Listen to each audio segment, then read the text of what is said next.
Assalamualaikum warahmatullahi wabarakatuh. Saya Dr. Muhammad Rudiansah, spesialis penyakit dalam konsultan ginjal hipertensi.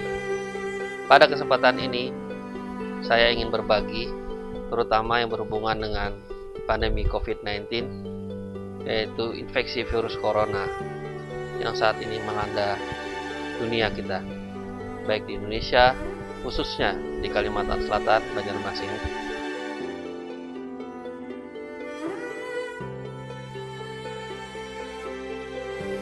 dan juga seluruh dunia lainnya.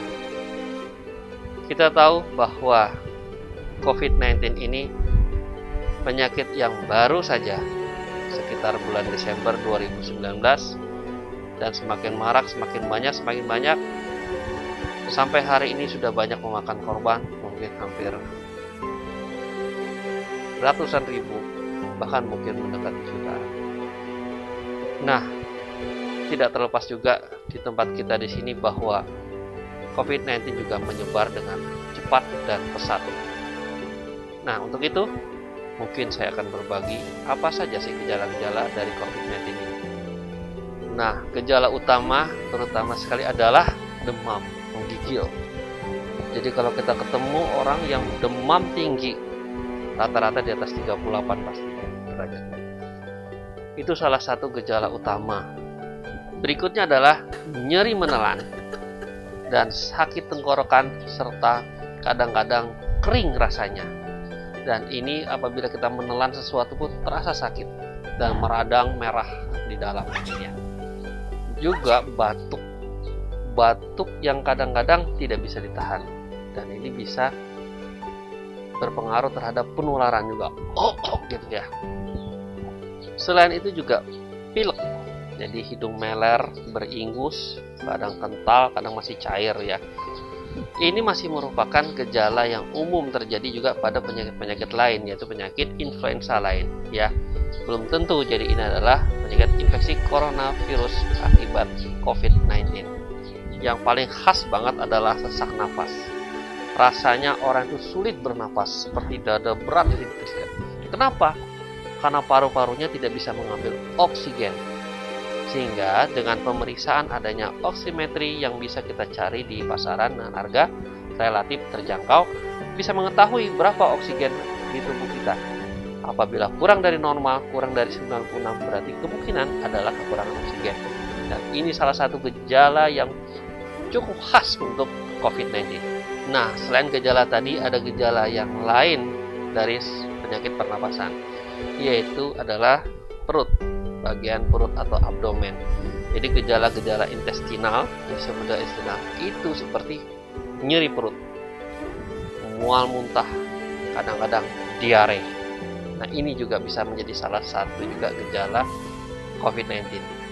Yang anehnya lagi adalah gejala kelainan kulit. Kulit ada bintik-bintik, bentol-bentol dan sebagainya, bahkan gatal-gatal yang kadang-kadang dikira penyakit kulit. Dan ada gejala saraf juga, seperti penurunan kesadaran, kadang-kadang seperti orang kayak koma dan sebagainya. Dikira ini mungkin stroke, ternyata memang penyakit COVID-19.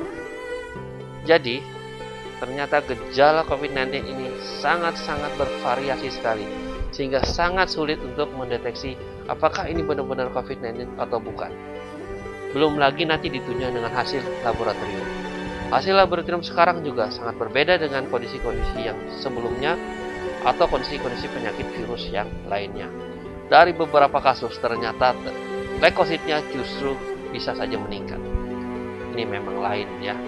Tapi memang ada kondisi tertentu, yaitu perbandingan antara neutrofil dan limfosit yang sangat jauh sekali, bahwa limfositnya rendah, neutrofilnya tinggi. Itu bisa menjadi patokan juga. Tapi pada beberapa kasus penyakit juga banyak yang terjadi seperti itu, terutama kasus-kasus yang kronis, misalnya pada pasien-pasien yang cuci darah. Nah, itu yang bisa kita lihat dari laboratorium.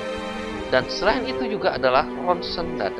Ronsen dada tampak bercak-bercak dari foto tersebut. Ya, memang yang paling utama adalah dengan pemeriksaan CT scan dari dada tadi. Orang menyebutkan, para ahli, yaitu adanya GGO, ground glass opaque.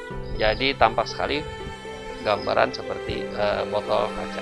Yang terakhir adalah pemeriksaan Pemeriksaan juga yaitu rapid test yang banyak dikerjakan di beberapa orang ya. Ini memang hasilnya belum bisa dipastikan karena bisa saja positif palsu, bisa juga negatif palsu. Yang berbahaya adalah negatif palsu. Dikatakan dia negatif, ternyata dia ada kuman virus sehingga menularkan. Yang terakhir itu adalah pemeriksaan swab. Dengan cara pemeriksaan swab diambil di bagian tenggorokan, didapatkan virusnya, dan itulah yang merupakan hasil sebagai konfirmasi COVID-19. Kita sudah tahu semua tentang gejala-gejala, tentang tanda-tandanya, dan juga pemeriksaan-pemeriksaan yang dilakukan oleh tenaga medis. Mungkin kita akan juga bisa membahas mengenai bagaimana cara mencegah penyakit-penyakit ini tadi, yaitu COVID-19. Sudah banyak dibahas tentang bagaimana penularan atau penyebaran dari COVID-19, yaitu dari percikan ludah yang disebut dengan droplet. Sehingga yang paling efektif untuk mencegah adalah menggunakan masker bagi mereka yang terinfeksi atau merasa kira-kira dia sakit atau dia pernah berdekatan dengan orang yang positif atau baru pulang dari tempat yang memang merah, zona merah atau red zone, yang di sana memang banyak sekali kasus COVID-19. Karena kita tahu bahwa penularannya lewat percikan ludah droplet tadi, maka yang perlu harus diperhatikan adalah dia akan bisa menempel di semua permukaan. Jadi hindari untuk memegang barang-barang di sekitar yang kemungkinan ada bekas percikan orang yang infeksi. Tempat umum misalnya. Tangan ini akan bisa menularkan. Jadi misalnya gagang pintu, eskalator, dan juga mungkin tangga dan dinding-dinding lainnya. Sehingga pencegahan yang paling utama selain tadi menghindari untuk memegang tadi adalah mencuci tangan. Mencuci tangan dengan sabun dan air mengalir memang sangat efektif mencegah. Selain itu, kalau tidak ada, kita bisa gunakan sanitizer, hand sanitizer.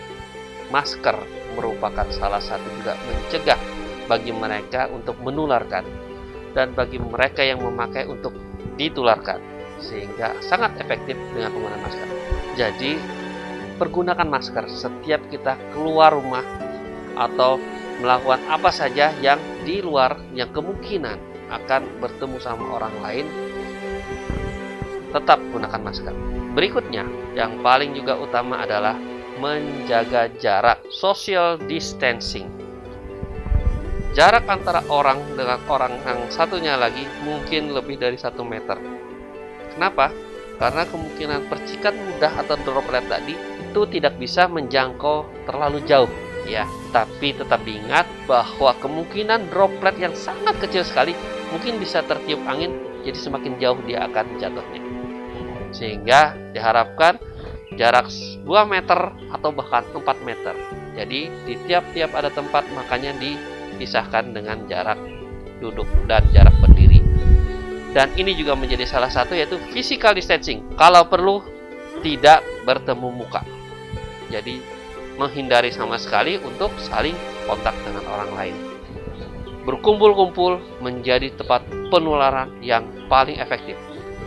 Kita tahu semakin banyak angka kejadian COVID-19 terjadi karena masih banyak masyarakat yang sering berkumpul dan kita tidak tahu di antara mereka salah satu mungkin ada yang membawa virus walaupun tidak bergejala. Janganlah sampai COVID-19 semakin banyak, semakin merebak di tempat kita. Kita bisa membantu dengan cara mencegah penyebaran dan penularan ini. Karena sampai saat ini belum ada obat ataupun vaksinasi yang efektif untuk penyakit.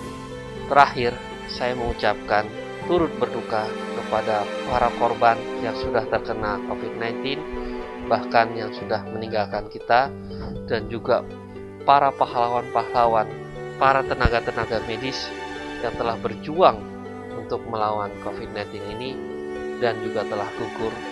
Maka kita mendoakan mereka supaya mereka menjadi orang-orang yang akan dekat dengan Tuhan Yang Maha Esa dan diampuni segala kesalahan-kesalahannya.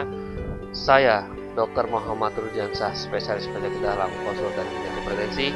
Mari kita cegah, mari kita hambat COVID-19 di tempat kita. Bergerak